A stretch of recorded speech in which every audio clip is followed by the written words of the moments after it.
King Alfred the Great, who reigned over Wessex from 871 to 899, is widely regarded as one of the most significant monarchs in English history. His achievements not only shaped the course of Anglo-Saxon England, but also laid the foundation for the later unification of England under his successors. Alfred's reign, marked by persistent Viking invasions, internal reforms, and cultural revitalization, transcended the role of a typical medieval king. His military successes against the Viking invaders, his contributions to education and law, and his vision of a unified kingdom cemented his reputation as the Great. Alfred was born around 849, the youngest son of Ethelwulf, King of Wessex, and his wife Wulfrun.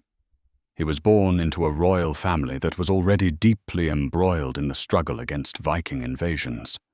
His father, Ethelwulf, had been a strong defender of Wessex, and Alfred's older brothers, Ethelbald, Ethelbert, and Ethelred, each had roles in the kingdom's defense.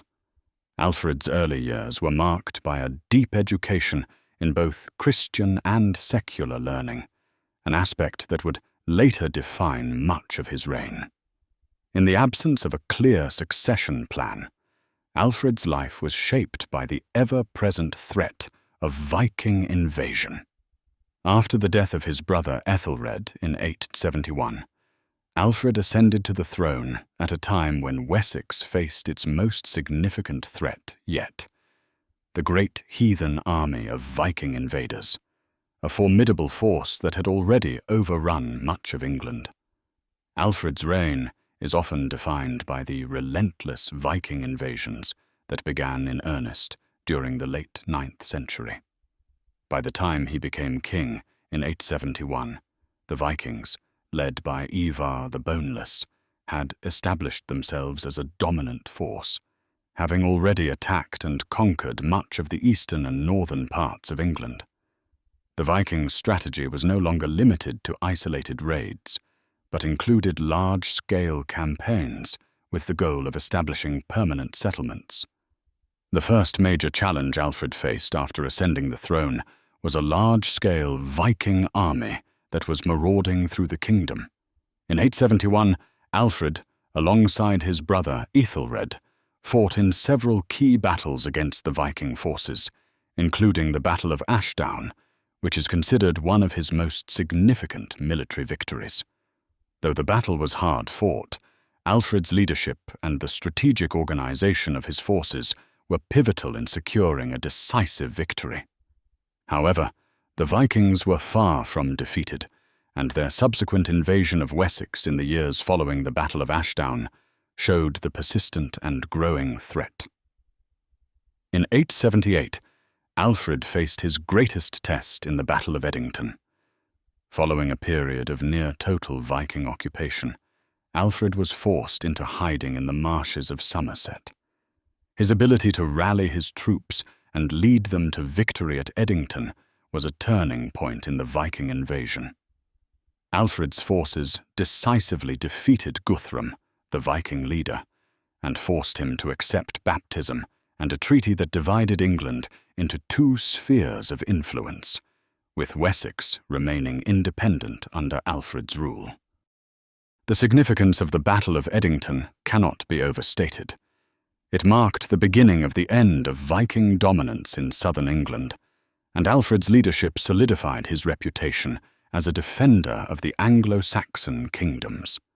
His victory at Edington, followed by the establishment of a peace treaty with the Viking forces, secured the southern kingdom of Wessex and bought time to consolidate and rebuild. Alfred's military successes were not only the result of tactical brilliance, but also of innovative reforms that he introduced during his reign. One of his key reforms was the restructuring of Wessex's military capabilities. Alfred reorganized the Fyrd, the Anglo-Saxon militia, into a more effective and reliable fighting force, making use of both professional soldiers and local militias. He also introduced a system of fortified towns, known as burhs, which served as both military strongholds and places of trade and commerce. These fortified sites helped defend Wessex against Viking attacks and were integral to the kingdom's defense strategy. Another notable military reform was Alfred's establishment of a standing navy, a significant innovation at the time. Recognizing the Vikings' success in naval warfare, Alfred created a fleet of ships to defend the coasts of Wessex and launch counterattacks against Viking raiders. This naval fleet became a key tool in defending the kingdom from further incursions. Alfred's military innovations extended beyond the battlefield. He was also keen to improve the kingdom's intelligence-gathering capabilities, understanding that effective communication and timely information were crucial in facing the increasingly sophisticated Viking threat.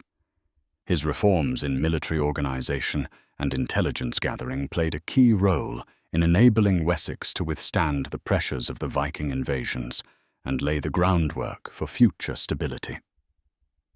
Alfred's vision for his kingdom went beyond mere military defense.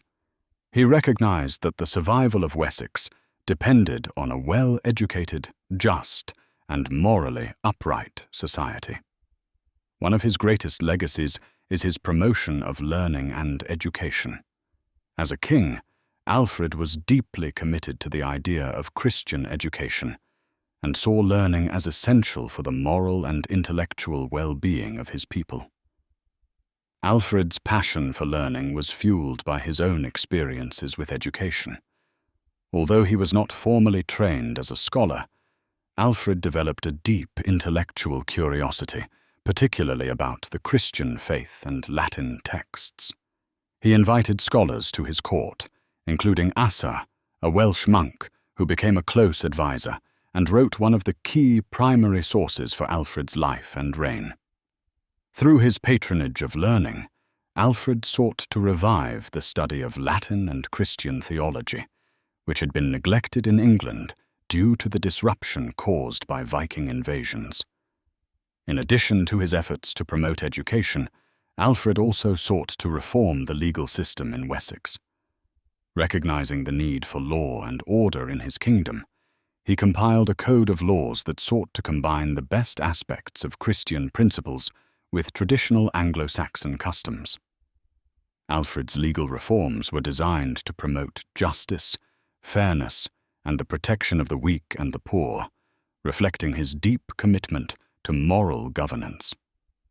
His dooms, as the laws were known, were an important step toward establishing a more centralized and standardized system of law in Wessex.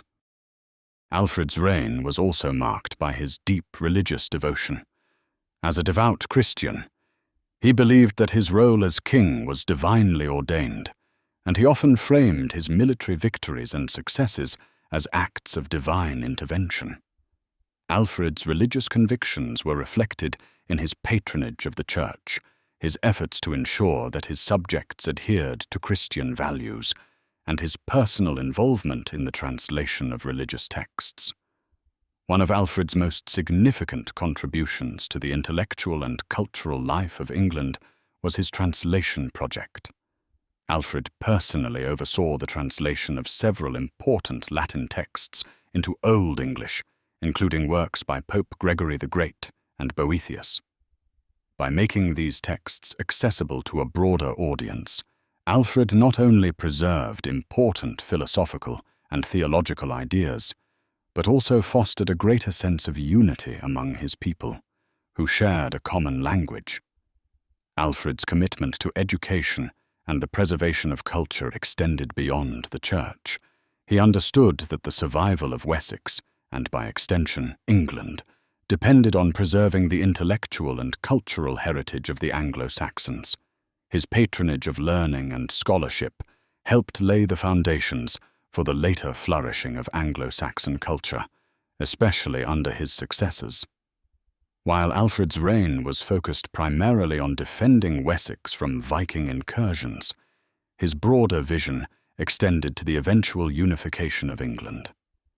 Though Alfred was not able to achieve full unification during his lifetime, his military and diplomatic successes laid the groundwork for his successors, particularly his son Edward the Elder, who would complete the task. The treaties Alfred signed with the Vikings, such as the Treaty of Wedmore, which resulted from the Battle of Edington, divided England into two spheres of influence: the Danelaw, controlled by the Vikings, and the Kingdom of Wessex. This division did not mark the end of Alfred's ambitions for unification, but it provided the stability needed to rebuild his kingdom and prepare for the next phase of resistance against the Vikings. After Alfred's death in 899, his son Edward the Elder continued his work, eventually unifying much of England. Alfred's strategic vision, military reforms, and cultural initiatives were crucial in shaping the path toward a unified Anglo-Saxon kingdom, which would later stand firm against the Vikings and internal divisions. King Alfred the Great's reign, from 871 to 899, stands as one of the defining periods in Anglo-Saxon history.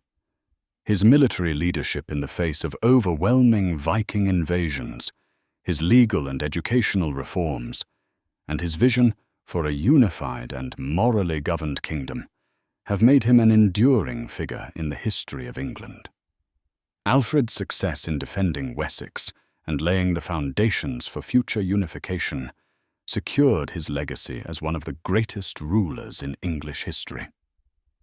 Alfred's reign marked the beginning of a new era for England, where military, cultural, and political reforms came together to create a more cohesive and resilient kingdom.